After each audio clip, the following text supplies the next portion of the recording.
Quand tu regardes tes rêves, ton avenir, le chemin à parcourir, la plupart du temps, tu abandonnes et tu trouves des excuses pour ne surtout pas le créer, pour ne pas croire en lui et retourner à tes toutes vieilles habitudes dont tu te plains et qui te limitent tant.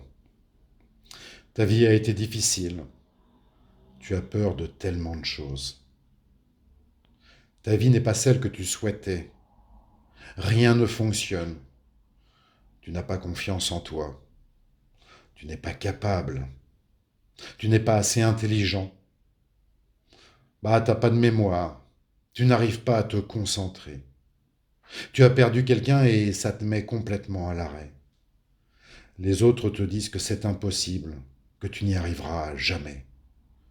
Toutes les stratégies de l'échec se mettent en place. Tout te limite, tout t'empêche, tout est problème et souffrance dans ta vie. Et pourtant, quand on connaît l'histoire de Walt Disney, on sait qu'avant de connaître sa notoriété, toutes les banques refusaient d'investir dans ses parcs.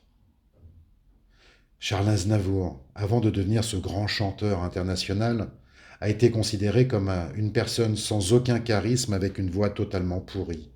Il ne pourrait jamais être chanteur. Steven Spielberg a connu le refus de tous ses films auprès de producteurs dans ses débuts, car il n'était pas bon. Albert Einstein, avant de devenir cet illustre scientifique prix Nobel de physique, était considéré comme un enfant sans intelligence suffisante, avec de grands problèmes de comportement. Thomas Edison était jugé petit, trop stupide pour apprendre. Antoine Griezmann, champion du monde de football, était considéré comme trop petit pour faire du football et a été refusé par de nombreux clubs. Winston Churchill a été battu pendant ses 64 premières années de vie à chacune des élections avant de connaître le succès. Charlie Chaplin, avant de devenir un brillant acteur, était considéré comme un acteur dont le jeu était totalement stupide. Vincent van Gogh, avant de devenir ce peintre international, n'a connu aucun succès, il n'a vendu une seule œuvre de son vivant. Les Beatles étaient considérés comme un groupe avec un très mauvais son et ne signaient pas de contrat. Michael Jordan, avant de devenir ce joueur de basket international, a été viré de son équipe de basket parce qu'il n'était pas assez bon quand il était étudiant. Ils sont très nombreux à avoir connu d'immenses échecs avant de réussir. Alors si eux l'ont fait, toi aussi tu peux réussir. Tu peux changer, tu peux avancer, tu peux te réaliser. Tu es la solution. Tu es la clé de ton avenir. Toi, oui, toi, tu es cette clé. Et en quoi c'est vrai? La plasticité cérébrale prouve que l'architecture de ton cerveau évolue à chaque instant et que tout se déconstruit et se reconstruit perpétuellement. C'est possible, tu peux te déconstruire de tes habitudes, de tes apprentissages, de ton passé et te reconstruire, apprendre à nouveau, changer et te réaliser. Les neurosciences l'affirment. Tu n'as pas assez de mémoire, mais travaille-la chaque jour, plutôt que d'affirmer chaque jour ta limite, celle que tu imposes à ton cerveau. Les autres te critiquent, mais c'est absolument normal. La critique est inévitable.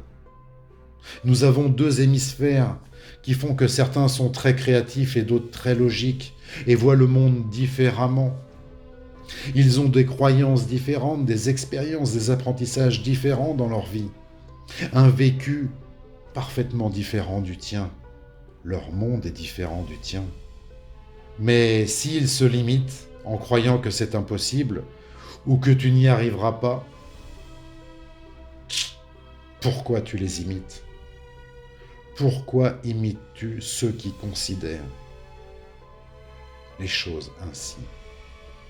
En quoi est-ce vrai ce qu'ils disent? Alors que si quelqu'un l'a fait, toi aussi tu peux le faire. Ça, c'est la PNL qui l'affirme. Il va falloir traverser le désert du changement pour te réaliser. Ça, c'est certain. Alors oui, 98% des gens arrêtent d'essayer ou arrêtent d'apprendre de leurs erreurs. Pourquoi décides-tu de faire pareil? Pourquoi ne pas faire partie de ces 2% et d'offrir toute ton expérience ensuite à ces 98%? Oui, mais j'ai une petite voix en moi qui me dit que c'est impossible, que c'est pas fait pour moi, que je suis pas capable. Mais pourquoi tu lui donnes raison? Tu es libre, c'est toi qui décides. Tu as le droit de choisir une autre voie dans ta vie. Apprendre, car c'est changer. Il faut sortir de ses habitudes. Il faut apprendre, lire, se remettre en question et se former inlassablement pour évoluer, expérimenter, car le savoir n'est rien sans l'expérimentation de celui-ci. Et si tu n'essayes pas, tu ne sauras jamais. Alors que si tu essaies encore et encore et encore, tu te réaliseras.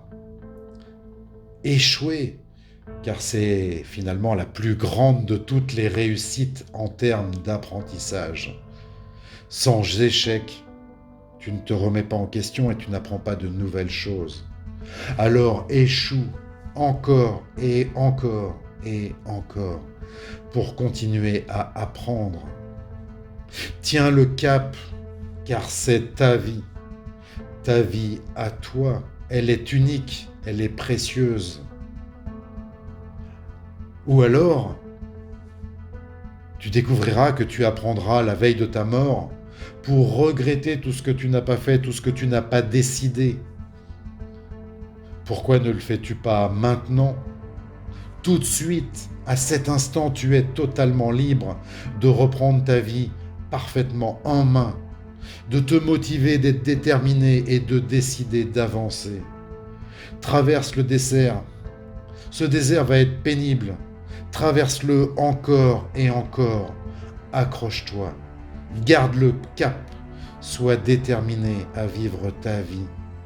Tu changeras et tu atteindras ton oasis. Car si tu traverses réellement le désert, tôt ou tard, une oasis t'attend. On dit bien que la réussite sourit aux audacieux. Alors oui, sois audacieux. Recrée-toi, renouvelle-toi. Ose, ose encore et encore. Sors de tes vieilles croyances en te dépassant. Tu es capable, car tu es déjà. Tu es toi, la clé de ta réussite. Tu as déjà en toi toutes tes capacités, toutes les ressources nécessaires à ta réussite.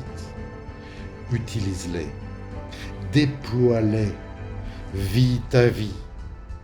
Car terrestrement, tu n'en as qu'une, alors vis-la pleinement. Choisis-la et vis-la. Car c'est ainsi que tu te réaliseras, que tu t'épanouiras et que tu seras pleinement heureux. Et ça, c'est vraiment génial.